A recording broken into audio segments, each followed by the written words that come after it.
Sobrang maraming salamat dahil hindi ko ina-expect na marami ang magkakaroon ng positive feedbacks sa mga pageantry vlogs ko. Hindi ko kasi inaasahan na magkakaroon ako ng ganito karaming positive feedbacks since tinuloy-tuloy ko yung pageantry vlogs ko since Miss Grand International, tapos Miss International, at ngayon naman Miss Universe. Yan, Miss Universe kay MMD, and then Miss Earth na yung next. Kaya basahin natin itong una. Sabi dito, this is one of your best vlog, very informative, true. Alta people do not boast what they have. Sabi pa nga, may laman, tahimik pa daw, maingay, walang laman. So, true queen in her own rights. So, I'm pertaining sa latest vlog ko about sa alta pero humble si Michelle D. Ang pinaka na-touch ako ng comment ay ito, as in sobra. Your ability to maintain objectivity while delivering insightful and informative content is truly commendable. You prioritize providing your audience with well-researched and balanced perspectives, fostering a community built on trust and authenticity. Your channel stands out as a beacon of optimism in a world where positivity can sometimes be overshadowed. Your uplifting energy and enthusiasm for your videos created a supportive space for your viewers to connect and share it in the joy of learning. Thank you and more power to you. Grabe. Sana ganito lahat ng comment, no? Kasi bilang isang content creator, aside from bashing, kahit naiilan yung mga ganitong comment, nakakatawa ng puso at nakakapag-motivate na mag-vlog pa ng ganitong more. By the way, follow me on my Instagram account, The Story of Anthony, kasi 1,000 followers na tayo. Sobrang saya ko, hindi ko alam kung bakit. Basta thank you so much dito Ito pa yung mga ibang nag-comment, no? Wow, I'm a fan mo na, sir. Well-researched yung mga sinasabi mo. Such a humble icon, MMD. So, syempre, nag-think ako, no? And then here, wow, bonggang research. Thank you so much for the information. She's very humble. I love her so much. And syempre, nag-thank you ulit ako. Tapos, dito ulit. Interesting information. Kudos for your well-researched vlog. We need vloggers like you who are credible in terms of what they post. Nakakataba talaga ng puso yung mga ganitong comment, no? And then, eto pa. Ito ang gusto kong vlogger nagre-research. Tapos, kudos to all vlogger na nagre-research. At kung may mali man, kahit tumanggap ng pagkakamali. Siyempre naman, no? Aminado naman ako na hindi ako perfecto na nagpa-vlog, but I'm going to try my best to deliver yung pinakakaya kong pwedeng i-deliver, i-express na mga topics. Pero syempre, as long as hindi below the belt, no? Kasi may iba yung pagkakasabi nila, criticize, tapos biglang minumura-mura na ako. So, iba-block ko na kapag medyo below the belt na mag-comment. Alam nyo ba sa YouTube, eto nga pala yung YouTube channel ko, Story of Anthony. And then, meron pa akong isang channel. So, dalawang channel ko, The Review of Anthony. Review of Anthony sa YouTube. Dalawa po yan. And meron tumatawag sa akin na manager, social media manager ng Google or YouTube. So, bilang isang content creator ng YouTube, we had the privilege na may manager na nagsasuggest kung paano namin mapadami pa yung viewers, ano yung gagawin naming reels, yung mga ganon. Ang dami nilang tulong, nagsasuggest.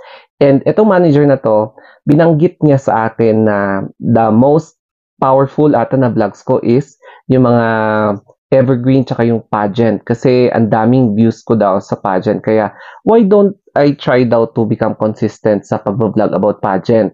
Ayun. So, ayun na nga.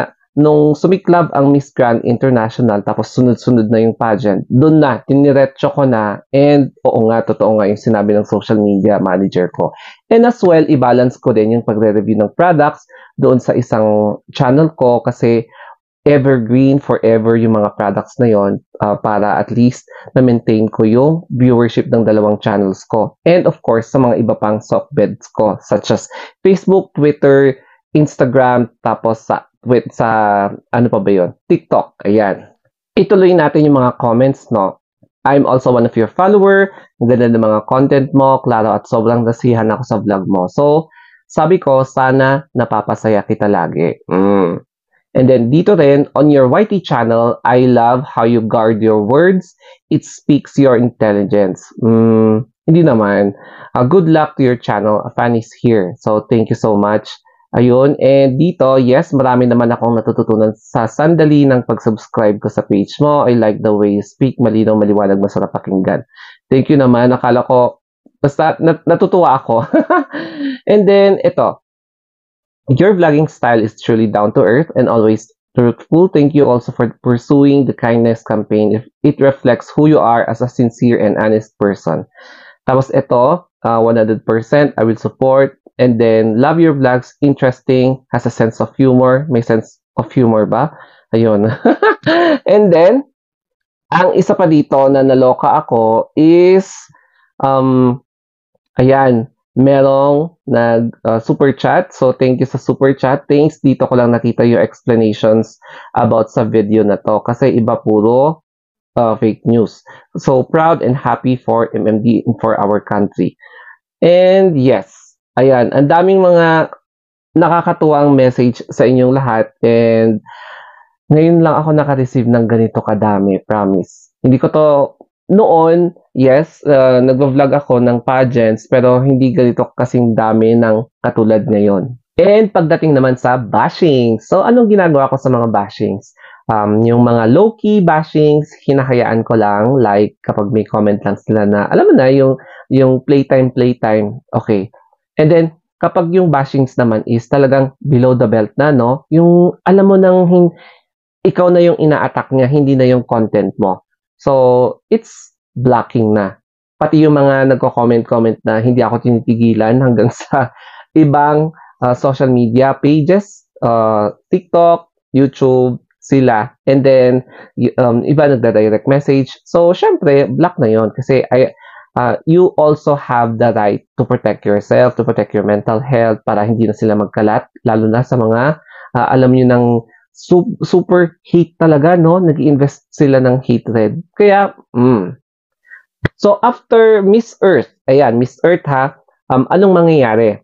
Siguro magkakaroon ng medyo rest muna ng pageantry, but then non-pageant vlogs ang mga magiging topics natin, no? Before mag-start ang Miss Universe Philippines at Binibining Pilipinas, tapos Miss World. Feeling ko magkakasabay yung tatlong yan eh. Siguro by January or February, magkakasabay na yan. So, habang hindi pa sila nag-start, ayan, Miss Earth muna tayo and then non-pageant vlogs. So, nagpapasalamat ako sa mga sumusubaybay sa mga topics ko even though non-pageant ang topics natin. So, trending topics naman ang parang mini-mix up ko na. Napansin nyo, may isa na akong non-pageant vlog na na-upload. And, syempre, my own vlog na ini-integrate ko para at least you will have the chance para malaman kung sino ako, the person behind story of Anthony. 'Di ba? Kaya I am very thankful. Sana marami kayong natututunan dito sa aking vlogs and I will make sure na I learn every day, especially sa mga comments nyo, criticisms, ganon, kasi hindi naman tayo perfect, but always willing to learn and willing to improve, willing to adjust. O, di ba? Kaya, thank you so much. And kung may request lang kayo, mag-comment down below kayo or you can also message me. Ayan. But then, that's it guys. I am very thankful and kita-kita ulit tayo sa next vlog. Pero pageant vlog ulit ha. Yung next na i-upload ko after this video. So that's it. Thank you and have a wonderful day.